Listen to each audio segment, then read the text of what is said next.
আমার যুবক ভাইরা, এ মালিকের কত মায়া, বন্ধুর প্রতি বন্ধুর কত মায়া রে।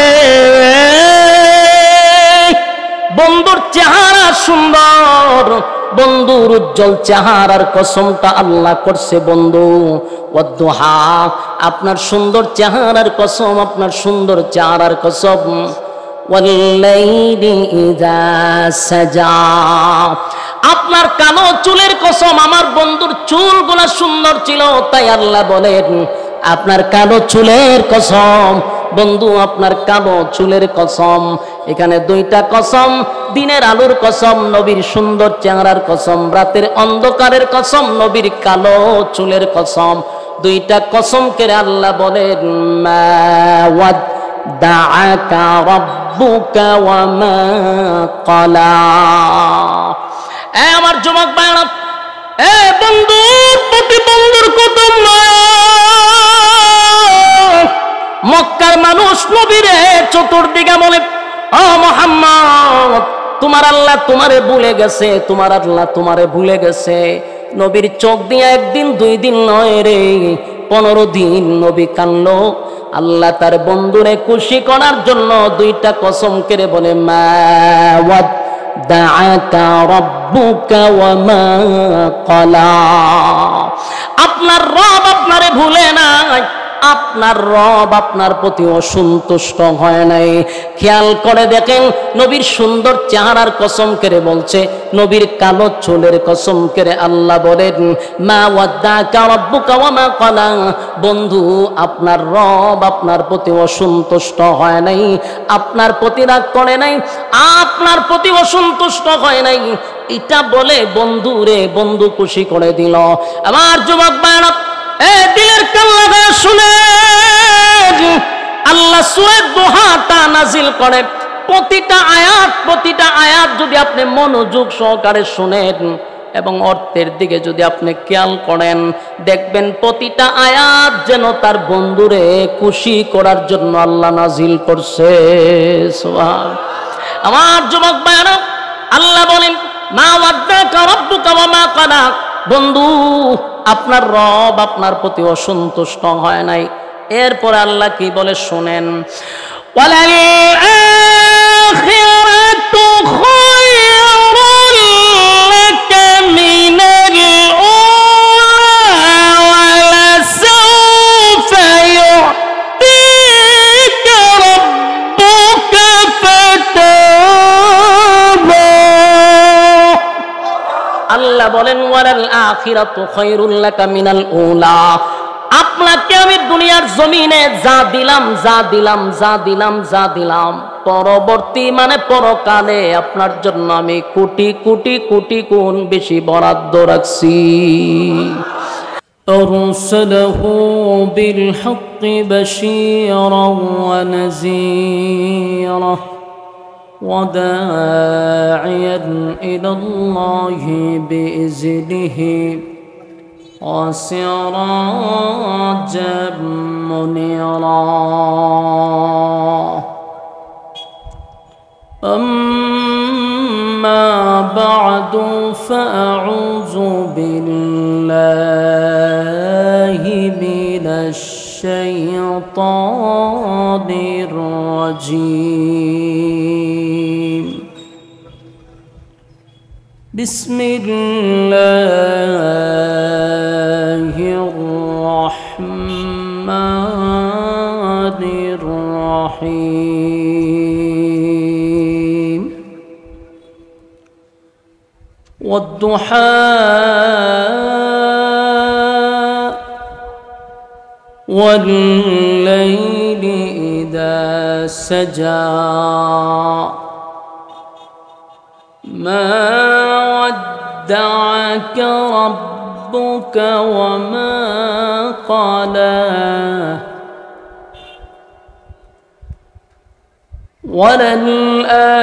وللآخرة خير لك من الأولى ولسوف يعطيك ربك ربك فترضى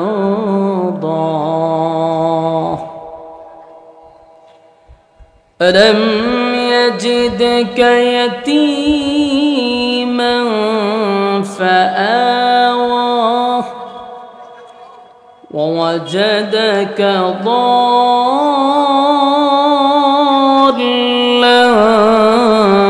فهدى ووجدك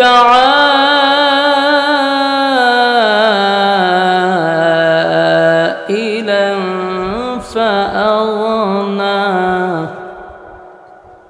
فأما اليتيم فلا تقهر وأما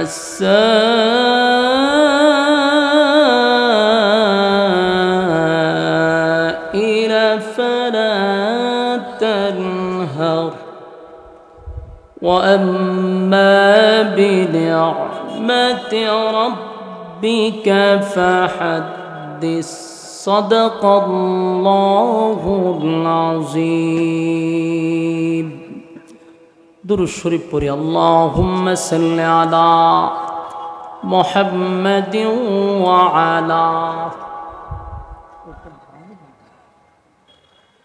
محمد وعلى آل محمد كما صليت على إبراهيم وعلى آل إبراهيم إنك حميد مجيد اللهم بارك على محمد وعلى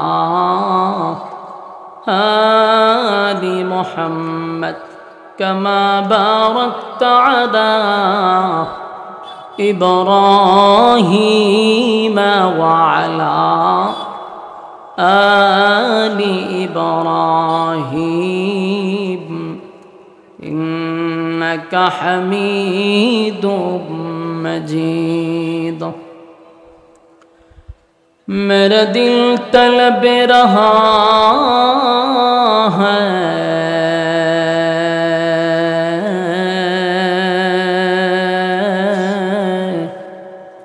मेरे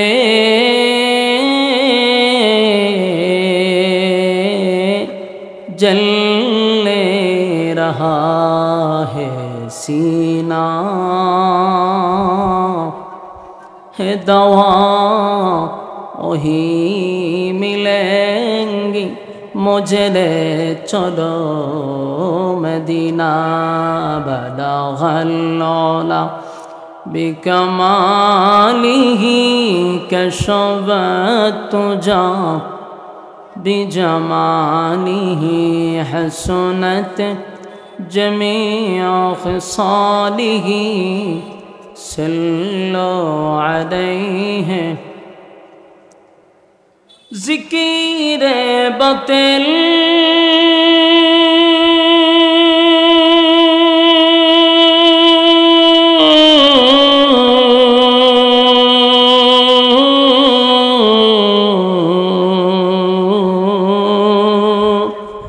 खो हटा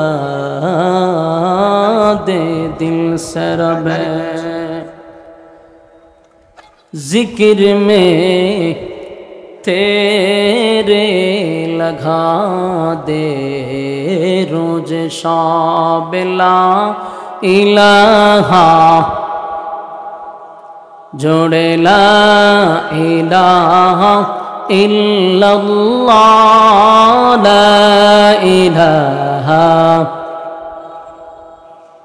ला इलाहा इल्लल्लाह ला इलाहा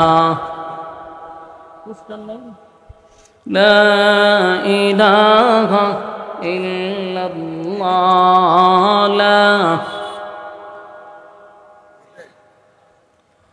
ला इलाहा इल्लल्लाह मुहम्मदुर रसूलुल्लाह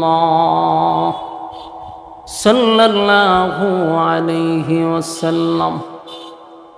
আলহামদুলিল্লাহ, আয়োজিত আজকের ময়মনসিংহের ফুলবাড়িয়া থানার অন্তর্গত ইনসানিয়া ফাউন্ডেশনের জনকল্যাণ ফাউন্ডেশনের উদ্যোগে আজকের এই সিরাতুন নবী সাল্লাল্লাহু আলাইহি ওয়াসাল্লাম সম্মেলনের সম্মানিত সভাপতি, আজকের মাহফিলের প্রধান অতিথি, আজকের মাহফিলের মধ্যমণি, কারা নির্যাতিত আলেমে দ্বীন, রাজপথের লড়াকু সৈনিক আল্লামা শাখাওয়াত হোসেন রাজি সাহেব দামাত বরকাতুহুম, বর্তমান প্রেক্ষাপট নিয়ে আপনাদের সামনে অত্যন্ত গুরুত্বপূর্ণ কথা বলতেছিলেন অসুস্থ শরীর নিয়ে। আমরা কথাগুলি শ্রবণ করেছি, আলোচনা করেছেন বাংলাদেশের কওমি অঙ্গনের এক উজ্জ্বল নক্ষত্র, জীবন্ত এক লাইব্রেরি আল্লামা আরিফ বিন হাবিব সাহেব দামাত বরকাতুহুম। ওয়াজ করেছেন আমাদের সিলেটের গর্ব আল্লামা হযরত মাওলানা মুফতি রেজাউল করিম আবরার সাহেব দামাত বরকাতুহুম। ওয়াজ করেছেন হযরত মাওলানা কাউসার আহমদ হাসানি সাহেব। আমার পূর্বে যারাই আলোচনা করেছে বাংলাদেশের উল্লেখযোগ্য উলামায়ে কেরাম, একসাথে আপনারা তাদেরকে পেয়েছেন, তাদের নসিহত শুনেছেন, আলহামদুলিল্লাহ। আমি আপনাদের সামনে দোয়া নেওয়ার উদ্দেশ্যেই বসছি, কারণ যারা আমার পূর্বে আলোচনা করেছেন বাংলাদেশের বিজ্ঞ উলামায়ে কেরামদের জবান থেকে নসিহত শুনছেন, তো তাদের পরে তাদের আলোচনার পরে আমার আলোচনা আপনাদের কাছে কতটুকু গ্রহণযোগ্য এটা আল্লাহ ভালো জানে।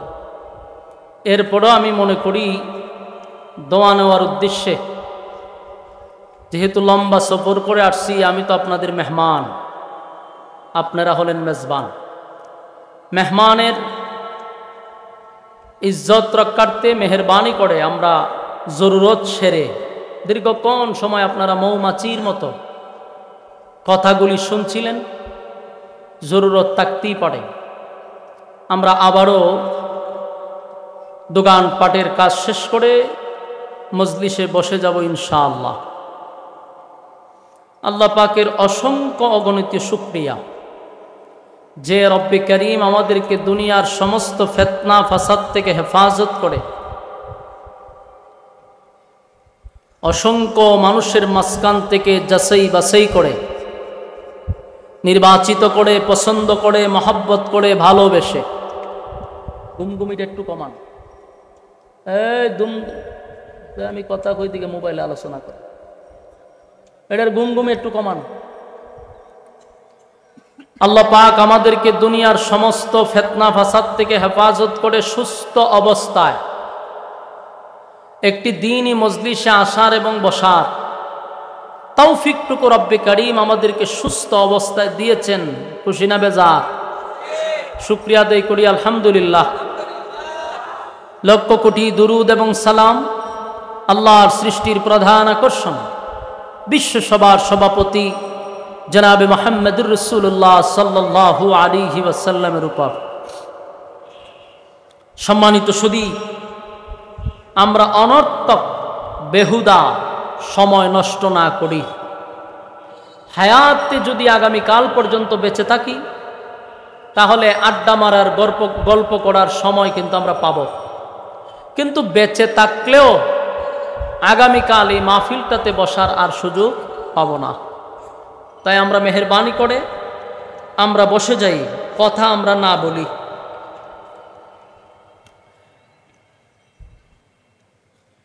আমি আপনাদের সামনে কোরআনে কারীমের 93 নম্বর সূরা দুহা কমপ্লিট তেলাওয়াত করেছি। যেহেতু মাহফিলটা সিরাতুন নবী সাল্লাল্লাহু আলাইহি সাল্লাম এই ব্যানারে এই মাহফিলটা, তাই আমি আপনাদের সামনে সূরা দুহা তেলাওয়াত করছি। এই সূরাটি মক্কাতুল মুকাররমায় আল্লাহ নাজিল করেছেন। নাজিল হওয়ার বিশেষ কারণ ছিল।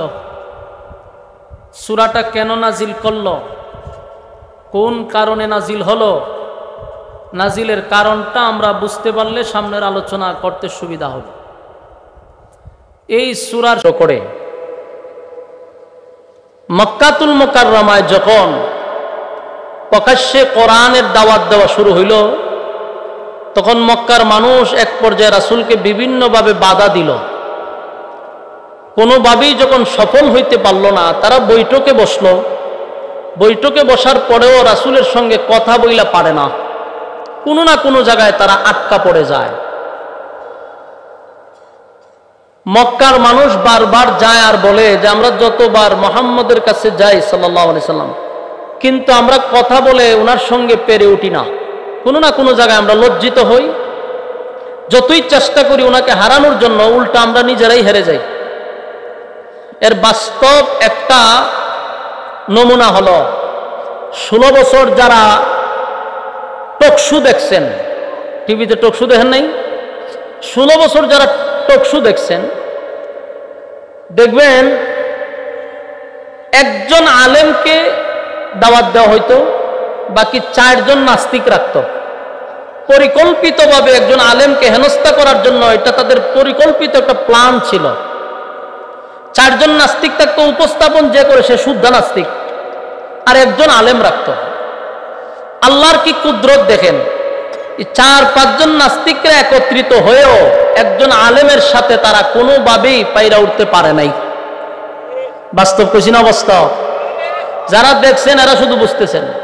এই যে আমার আগে ওয়াজ করলেন আল্লামা সাখাওয়াত হোসেন রাজি সাহেব, ওনার অনেক টকশোগুলা দেখবেন টিভিতে, 4-5টা নাস্তিক মিললেও আটকাইতে পারে নাই, উল্টা তারা ফেসে গেছে। এটার কারণটা হলো আলেমদের কাছে যে এলেম, এটা আসমানি এলেম, আল্লাহ প্রদত্ত। তাই দুনিয়াবি যত জাগতিক যত জ্ঞান আছে, এদের কাছে আসার পরে তাদের জ্ঞান এখানে শেষ। এজন্য যতটা টকশোতে আলেমদেরকে বসাইছে পরিকল্পিতভাবে হেনস্থা করার জন্য, উল্টা তারা লজ্জিত হয়েছে। বাস্তব না বাস্তব? আসমানি এলেম। ঠিক মক্কার মানুষ রাসূলকে বারবার চাইছিল যে কোনোভাবে রাসূলকে কথা দিয়া হারানো যায় কিনা, উল্টা তারা ফেসে যায়। তো এক পর্যায়ে মক্কার বড় বড় লিডাররা বলল যে আমরা যতই চেষ্টা করি মুহাম্মদের সঙ্গে কথা বলে কোনোভাবেই পারবো না। কেন পারবো না? বলে ওনার কাছে যে এলেম, এটা আসমানি আল্লাহ প্রদত্ত, তাই আমরা যতই চেষ্টা করি ওনাকে আমরা হারাইতে পারবো না। তো বললো তো এখন বিকল্প রাস্তা কি? বল বিকল্প রাস্তা হলো আসমানি এলেম কার কাছে আছে এমন লোক নিয়ে মুহাম্মদের সঙ্গে টকশোতে বসতে হবে। গোটা মক্কা নগরীতে একজন আসমানি এলেমওয়ালা লোক নাই, কিন্তু মদিনায় অভাব নাই। তারা চিন্তা করলো প্রয়োজনে আমরা মদিনায় যাব, 400 কিলোমিটার দৌড়াইয়া যাব, সেখান থেকে ভাড়া করে আমরা নিয়ে আসবো মুহাম্মদের সঙ্গে টকশোতে বসানোর জন্য। কথা বুঝতেছেন? শেষে করলো কি? মদিনায় গেল। মদিনায় অনেক তাওরাতের আলেম ছিল, ইহুদি পণ্ডিত। তাদের কাছে গিয়া তাদের দুঃখ প্রকাশ করলো যে আমাদেরই বংশের, আমাদেরই গোত্রের, আমাদেরই রক্তের, আমাদেরই বাতিজা, তাকে আমরা আব্দুল্লাহর পুত্র মোহাম্মদ বলে ডাকি। ইদানিং সে নিজেকে রাসূল বলে দাবি করে এবং সে আমাদেরকে একত্ববাদী খোদার দাওয়াত দেয়, বাপ দাদার ধর্মের মধ্যে চুনকালি মারতেছে। তার সঙ্গে কোনোভাবেই আমরা কথা বলে পারতেছি না। এনা আপনারা যদি আমাদের সঙ্গে মক্কায় যান তাহলে আমাদের ইজ্জত রক্ষা হয়। তাওরাতের পণ্ডিতরা, বিজ্ঞ আলেম যারা তাওরাতের, তারা বলল আমরা যাব পরে, আগে তার ব্যাপারে একটু অ্যানালাইজ করা দরকার। আমাদের প্রথম প্রশ্নের জবাব দাও, তা যে বংশে জন্মগ্রহণ করছে বংশটা কি কুরাইশ বংশ? মক্কার মানুষ আশ্চর্য হয়ে বলে যে হ, কুরাইশ বংশ। তার বাবার নাম কি আব্দুল্লাহ ছিল? বলে হ, আব্দুল্লাহ ছিল। মার নাম কি আমেনা ছিল? বলে হ, আমেনা ছিল। আব্দুল মুত্তালিব কি তার দাদা ছিল? বলে হ। একে একে সব কথা এই পণ্ডিতই বলা শুরু করছে। মক্কার থেকে যারা আসছিল এরা চিন্তা করে গেল যে আমরা তো কিছুই বলি না, একে একে তো সব বলা শুরু করে দিছে। সান্ত্বনা দেওয়ার জন্য যখন আসছে তখন এই সূরাটা নিয়ে আসছে, সূরায়ে দোহা। ভাই সাহেব বুঝছেন না আমার কথা?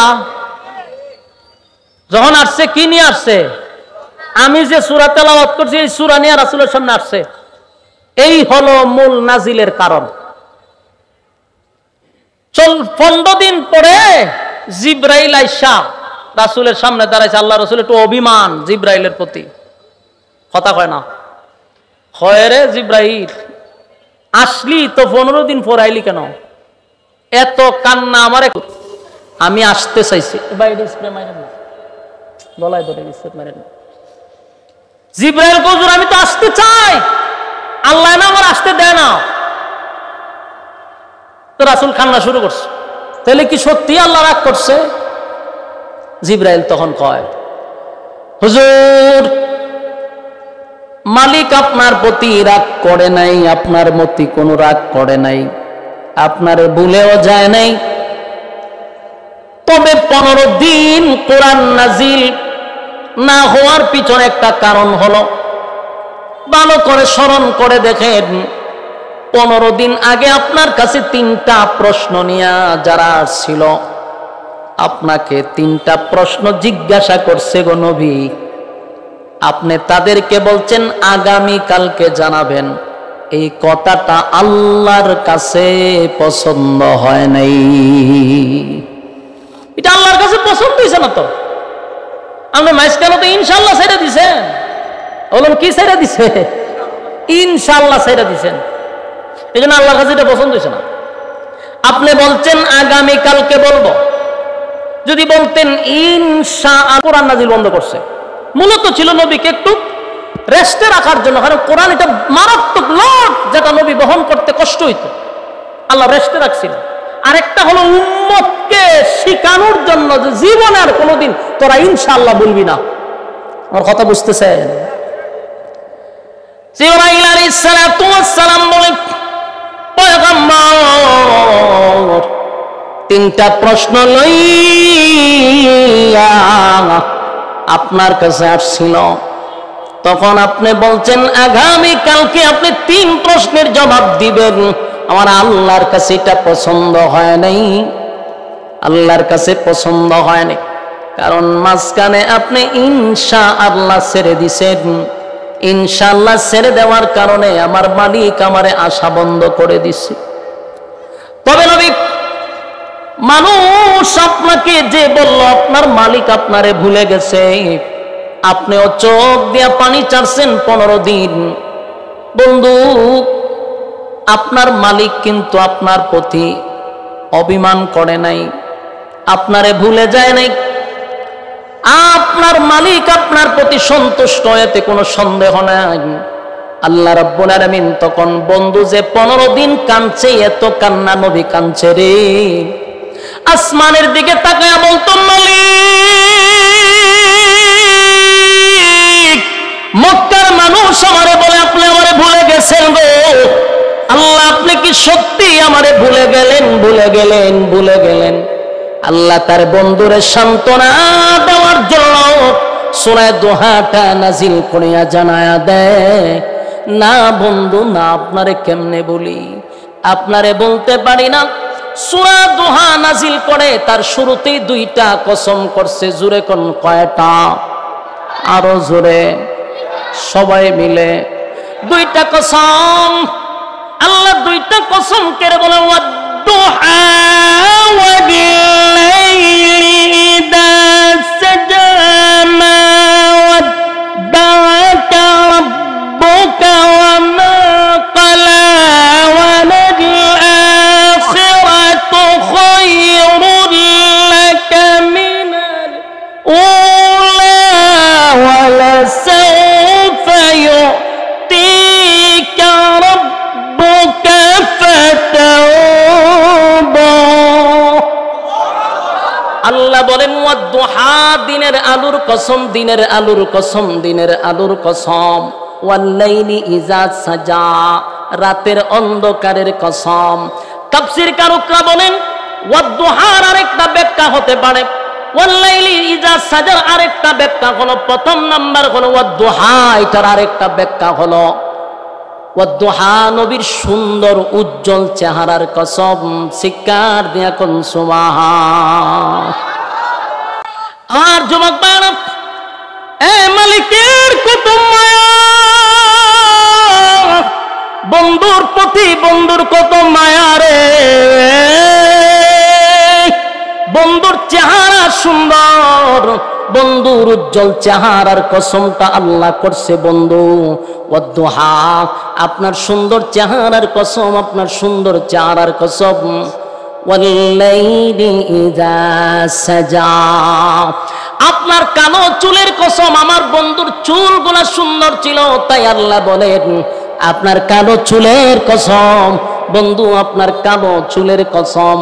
এখানে দুইটা কসম, দিনের আলোর কসম, নবীর সুন্দর চেহারার কসম, রাতের অন্ধকারের কসম, নবীর কালো চুলের কসম।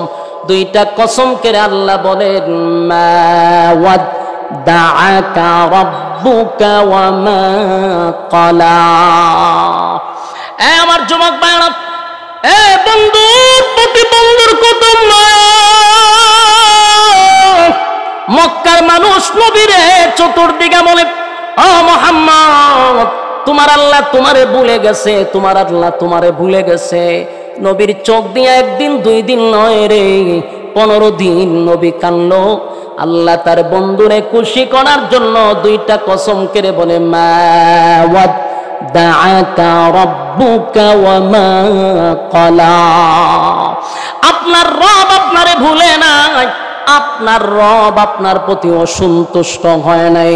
খেয়াল করে দেখেন, নবীর সুন্দর চেহারার কসম করে বলছে, নবীর কালো চুলের কসম করে আল্লাহ বলেন মা ওয়াদ্দাআকা রাব্বুকা ওয়া মা ক্বালা। বন্ধু আপনার রব আপনার প্রতি অসন্তুষ্ট হয় নাই, আপনার প্রতি রাগ করে নাই, আপনার প্রতি অসন্তুষ্ট হয় নাই। এটা বলে বন্ধু রে বন্ধু খুশি করে দিল। আমার যুবক ভাইরা, দিলের কান লাগায় শুনে আল্লাহ সূরা দুহাটা নাজিল করে। প্রতিটা আয়াত যদি আপনি মনোযোগ সহকারে শুনেন এবং অর্থের দিকে যদি আপনি খেয়াল করেন, দেখবেন প্রতিটা আয়াত যেন তার বন্ধুরে খুশি করার জন্য আল্লাহ নাজিল করছে। সুবহান। আমার যুবক ভাইরা, আল্লাহ বলেন মা ওয়াদ্দাআকা রাব্বুকা ওয়া মা ক্বালা। বন্ধু আপনার রব আপনার প্রতি অসন্তুষ্ট হয় নাই। এরপর আল্লাহ কি বলে শোনেন, ওয়ালাল আখিরাতু খায়রুল লাকা মিনাল উলা ওয়ালা সাওফা ইউ'তিকা রাব্বুকা ফাতারদা। আল্লাহ বলেন ওয়ালাল আখিরাতু খায়রুল লাকা মিনাল উলা। আপনাকে আমি দুনিয়ার জমিনে যা দিলাম, পরবর্তী মানে পরকালে আপনার জন্য আমি কোটি কোটি কোটি গুণ বেশি বরাদ্দ রাখছি। আমার যুবক ভাইরা, ওয়ালাল আখিরাতু খায়রুল লাকা মিনাল উলা, এই আয়াতের অর্থটার দিকে আমাদের একটু খেয়াল করা দরকার। যেই মালিক দুনিয়া বানাইলো, যেই মালিক দুনিয়া সাজাইলো, সেই মালিক বলেন ওয়ালাল আখিরাতু খায়রুল লাকা মিনাল উলা। দুনিয়া কিছুই না বন্ধু, দুনিয়া কিছুই না।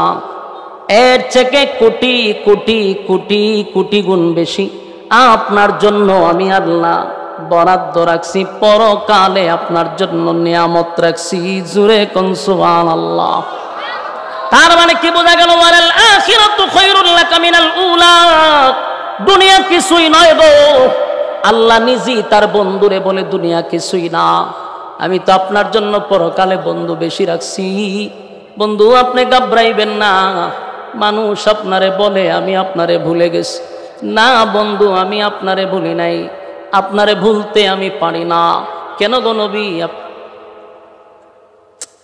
কি শুরু করলেন? ভাই ওয়াজটা ছেড়ে দিতাম, খুব খারাপ লাগতেছে আপনাদের না? আপনারা পরিবেশ তো রাখতেছেন। এখানে যদি কথা বলেন বৈশা, তা আমি ওয়াজ ছেড়ে দিব তো। এমনি বিরক্ত করতেছেন, উপরে ছায়া থাকেন, হিদিকে কেন এগুলো করতেছেন কেন? আপনারা বলেন আমি ছেড়ে দিই, আমার ডাবল সুবিধা, কারণ আমি আসছি 8টার সময়, এত দেরি করে আমার তুলবেন এটা তো আমি জানতাম না। এরপরে যদি আপনারা বকর চকর করেন তা ছেড়ে দিলে আমার ডাবল সুবিধা, অসুবিধা নাই। আপনারা যখন দেখুন মনোযোগ নাই তখন ছেড়ে দিব। এখানে কি বাপ দাদার ইচ্ছা চলতেছে, কাল্পনিক গল্প চলতেছে, তা আপনি মনোযোগ দিবেন না কেন? যদি বুঝতাম হুজুরে গিচ্ছা কয় তাহলে ওয়াজের মনোযোগ দেওয়ার দরকার নাই। প্রতিটা আয়াত কোরআন থেকে হইতেছে, আপনি মনোযোগ না দিলে আপনার কে কইছে ওয়াজ শুনতেন? রাস্তা আছে, সুজা জানগা, কোনো অসুবিধা নাই তো। ওয়াজ শেষের প্রতি আমার বড় বড় ওলামায়ে কেরাম করে গেছে, না আমি তো এদের ছাত্র সমান, আমি তো মোনাজাত দিয়ে দিই, এটা তো সরম, মোনাজাতটা তাদের করা দরকার। না আপনারা যা বইবেন এটা হলো বোনাস, আমার অসুবিধা নাই, ছেড়ে দিব।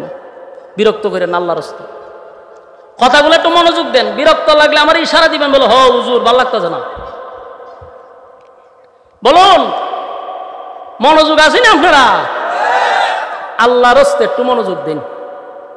যিনি কথা বলে আর শ্রোতারা যদি মাঝখান দিয়ে আবার কথা বলে, তাহলে বলনে বলার কথা বলার আর আগ্রহ উৎসাহ থাকে না, মন মানসিকতা নষ্ট হয়। মন মানসিকতা নষ্ট করিন না।